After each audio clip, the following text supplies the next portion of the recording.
வணக்கம். உங்கள் ஆரோக்கியம் எங்கள் கவனம். இது அன்னம் என் கைவண்ணம். நம்ம சாதாரணமாக சாம்பார் பொடி பொடிக்கும் போது எல்லா சாமானையும் வெயிலில் காய வச்சு நம்ம பொடிச்சு வச்சுப்போம். மிஷினில் கொடுத்து பொடிச்சு வச்சுப்போம்.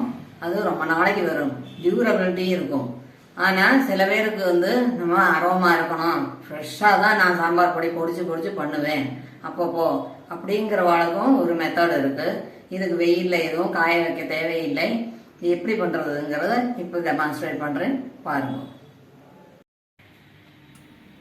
தேவையான பொருட்கள்: தனியா 50 கிராம், மிளகாய் வத்தல் 50 கிராம், உளுத்தம்பருப்பு 25 கிராம், கடலைப்பருப்பு 25 கிராம், துவரம்பருப்பு 25 கிராம், பச்சரிசி 25 கிராம், மிளகு 10 கிராம், வெந்தயம் 10 கிராம், ஜீரகம் 10 கிராம், மஞ்சத்தூள் 1 டீஸ்பூன், பெருங்காயம் 1 டீஸ்பூன், கறிவேப்பிலை சிறிதளவு. இப்போ ஒவ்வொன்றா ட்ரை ரோஸ்ட் பண்ணிக்கலாம். கை சூடு கொடுக்குற அளவுக்கு பண்ணணும். மீடியம் ஃப்ளேமில் வச்சு பண்ணுறேன்.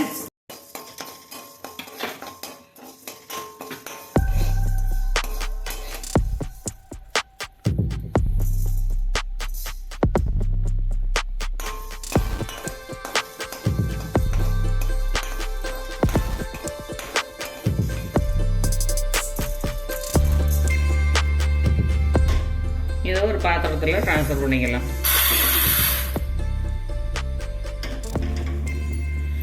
உளுத்தம்பருப்பு,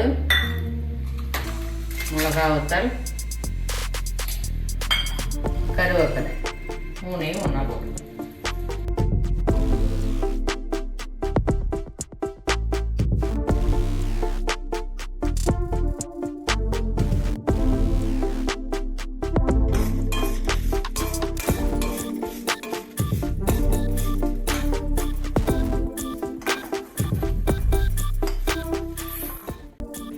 கடலைப்பருப்பு போட்டுடலாம்.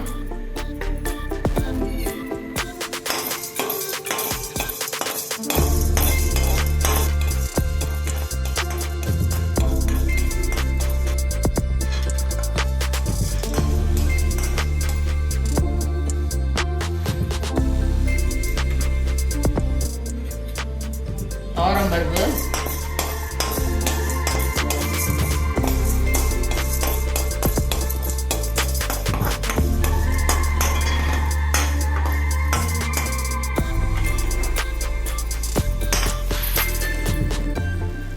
பச்சரிசி,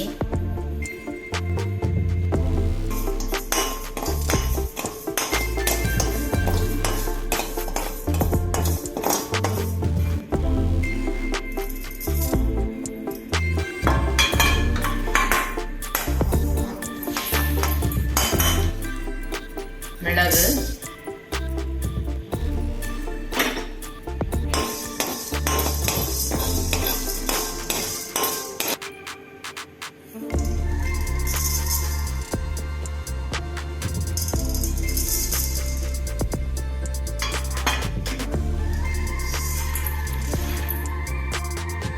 வெந்தயம்,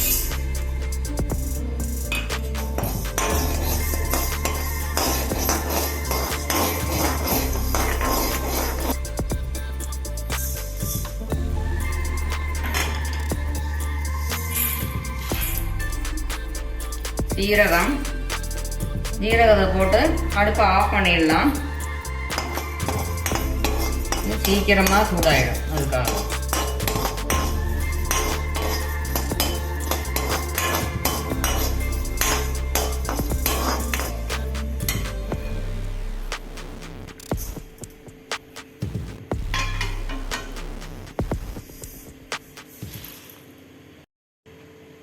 இந்த மஞ்சள் பொடி,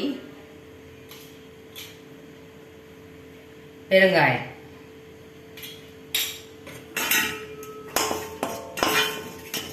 இதுக்கு இந்த சூடு போதும், அதனால தான் இந்த மாதிரி போட்டிருக்கேன். இல்லைன்னா கரிஞ்சு போயிடும். பொடியாக சூடாக இருக்கு இல்லையா, அதனால கரிஞ்சு போயிடும். நம்ம மில்லில் கொடுத்து அரைக்கும் போது மஞ்சள் மஞ்சள் வாங்கி அரைப்போம் இல்லையா, இது மிக்சியில் பொடிக்கிறதுனால மஞ்சள் பொடியாக போட்டிருக்கேன்.